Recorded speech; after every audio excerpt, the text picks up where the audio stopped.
Hello everyone, Radhe Radhe, नमस्कार, जय हिंद। तो चलिए आज का हम लोग डिस्कस करेंगे अकबर के समय के चित्रों की विशेषताएं। तो ये लास्ट टॉपिक है हमारा अकबर के जो अकबर जो शासक है उसके बारे में हम चित्रों की विशेषताओं के बारे में बात करेंगे। आज अकबर के बारे में जो भी टॉपिक है अकबर का ये फिनिश हो जाएगा। तो आज हमारा डिस्कस होगा अकबरकालीन चित्रों की विशेषताओं के बारे में। तो सबसे पहले हम बात करेंगे कि अकबर के समय में 4 प्रकार के रंगों का प्रयोग किया गया था, जिसमें था खनिज रंग, वानस्पतिक रंग और रासायनिक रंग और जांत्रिक रंग। वहीं पर लेख पट्टिका का भी प्रयोग हुआ था। तो ये लेख पट्टिका होती थी, उसे लेख पट्टिका जो होती थी, इसमें क्या होता था, लेख पट्टिका में चित्रों के ऊपर विरोधी रंग की एक लेख पट्टिका लगा दी जाती थी। क्या होती थी? चित्रों के ऊपर विरोधी रंगों की एक लेख पट्टिका लगा दी जाती थी, जिसमें चित्रों का विवरण लिखा हुआ होता था और जिसे लिपिबद्ध किया जाता था सुलिपि के द्वारा और काजवीनी मुंशियों के द्वारा इसको लिपिबद्ध किया जाता था। तो इसी में आप देखेंगे नेक्स्ट होता था परदाज। जो परदाज होता था, इसका जो प्रयोग किया जाता था चित्रों में उभार लाने के लिए। परदाज का प्रयोग किसके लिए किया जाता था? चित्रों में उभार लाने के लिए परदाज का प्रयोग किया। परदाज जो होते थे 2 प्रकार के होते थे, जैसे कि खत परदाज और बिंदु या दाना परदाज। ऐसे ही प्रकृति चित्रण के बारे में बताएंगे कि अकबर के समय में प्रकृति चित्रण का क्या प्रयोग हुआ, कैसे हुआ। तो आप हेडिंग डालेंगे अकबर कालीन चित्रों की विशेषताएं। क्या है? अकबरकालीन चित्रों की विशेषताएं। तो देखिए, पहली आएगी रंग का प्रयोग। देखिए 4 प्रकार के रंगों का प्रयोग हुआ था। खनिज रंग, वानस्पतिक रंग, यहीं पे आएगा रासायनिक रंग,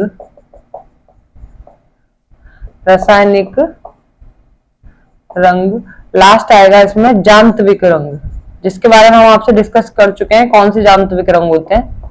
ठीक है, अब आप लिखेंगे दूसरी विशेषता, लिखेंगे लेख पट्टिका। तो यहां लिखेंगे चित्रों के ऊपर विरोधी रंगों की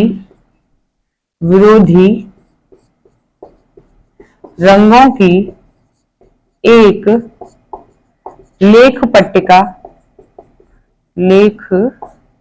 पट्टिका लगी होती थी। एक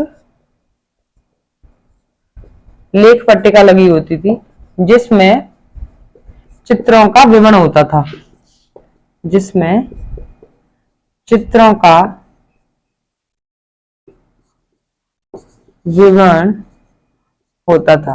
इस लेख पट्टिका को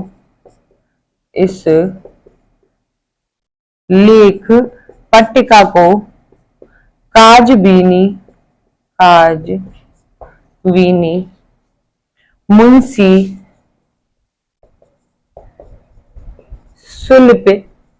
सुलिपिकारों के द्वारा लिपिबद्ध किया जाता था। तो ये तो हो गई लेख पट्टिका के बारे में। अब हम आपको बात करेंगे परदाज। परदाज का जो प्रयोग होता था, चित्रों में उभार लाने का इससे प्रयास किया जाता था। तो यहीं पे लिख लीजिए परदाज का प्रयोग। परदाज लिखिए,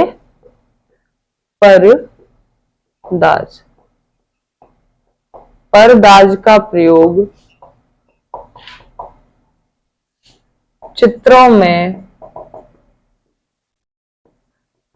में उभार लाने के लिए किया जाता था। नंबर 1 खत परदाज। 2 प्रकार के होते हैं, खत परदाज, और दूसरा आएगा बिंदु या दाना परदाज। तो ये तो हो गया परदाज के बारे में। यहीं पे अगली जो हेडिंग आप डालेंगे हाशियों के बारे में डालेंगे।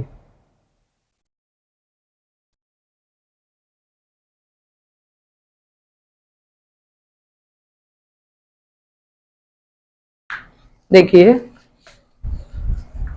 अकबर के समय में हाशिए बनाए गए, लेकिन जब अकबर के समय में क्या था, ईरानी शैली का जो प्रभाव था उसमें हाशियों में बेल बूटे, पशु पक्षी को भी चित्रित किया गया। तो लिखिए, अकबर के समय में हाशिए, हाशिए पहले हेडिंग डाल लीजिए, इसमें विशेषता है अगली हाशिए। तो यही लिखेंगे, अकबर के समय में हाशिए चित्रित किए गए।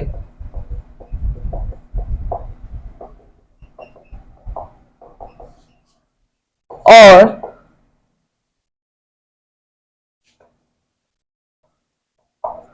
अकबर के में ईरानी शैली में हाशियों में बेल बूटेदार आकृतियां बनाई गई।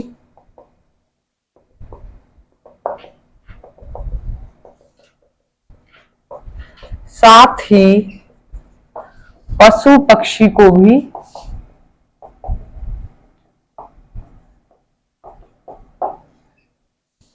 चित्रित किया गया। तो ये हो गए हाशिए के बारे में। अगली हेडिंग डालेंगे आप, प्रकृति चित्रण। अकबर के समय में विशेषता में आएगा प्रकृति चित्रण।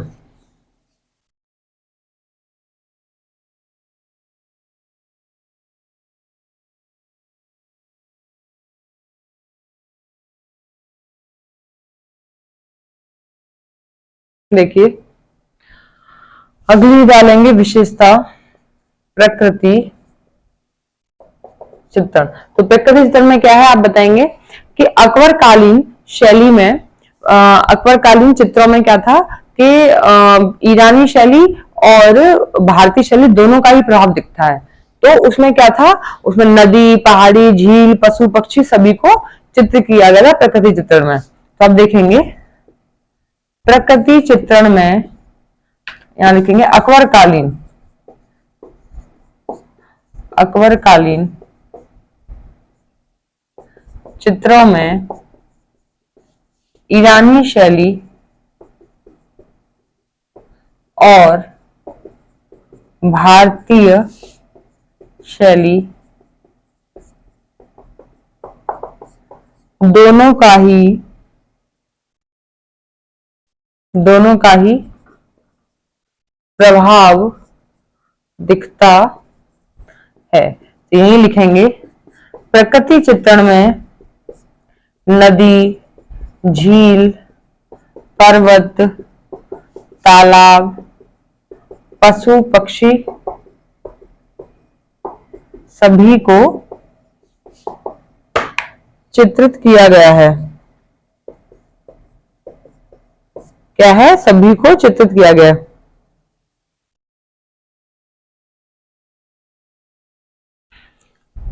पशु पक्षी सभी को चित्रित। तो ये हो गया प्रकृति चित्रण।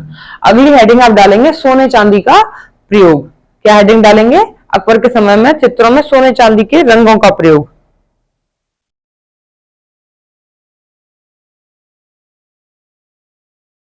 डालिए, सोने चांदी रंगों का प्रयोग, हेडिंग डालिए।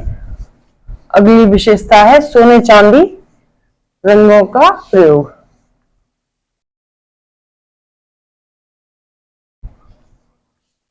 सोने चांदी रंगों का प्रयोग। तो देखिए, आप लिखेंगे, अकबर कालीन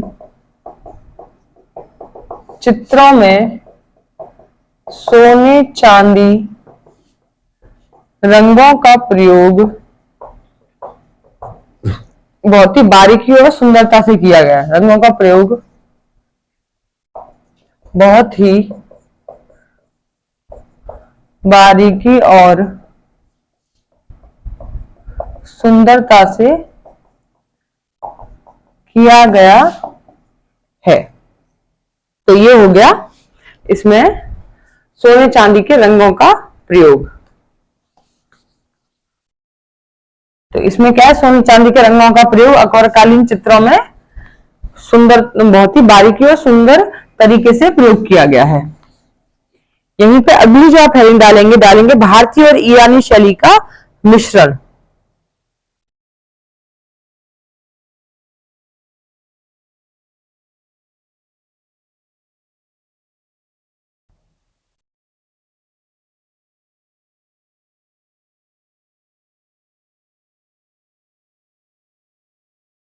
डालिए अगली हेडिंग, भारतीय और ईरानी शैली का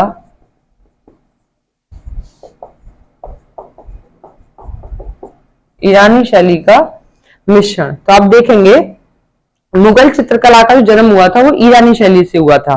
किससे हुआ था? ईरानी शैली से। लेकिन अकबरकालीन चित्रों में भारतीय और ईरानी शैली दोनों का मिश्रण दिखाई देता है। तो शुरुआत में अकबर के चित्रों में ईरानी शैली का प्रभाव दिखाई देने लगा था, लेकिन धीरे धीरे भारतीय शैली का भी प्रभाव बढ़ने लगा था। तो आप देखेंगे इसी में मुगल चित्रकला का प्रारंभ ईरानी शैली से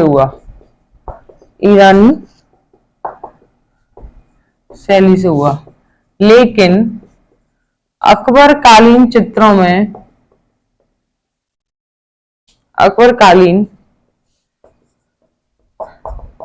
में ईरानी शैली और भारतीय शैली दोनों का मिश्रण दिखाई देता है।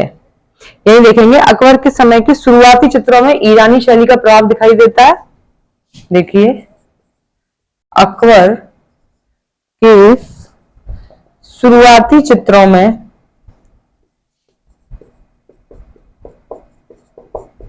ईरानी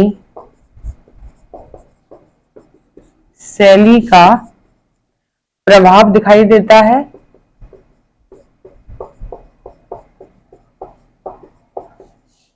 लेकिन धीरे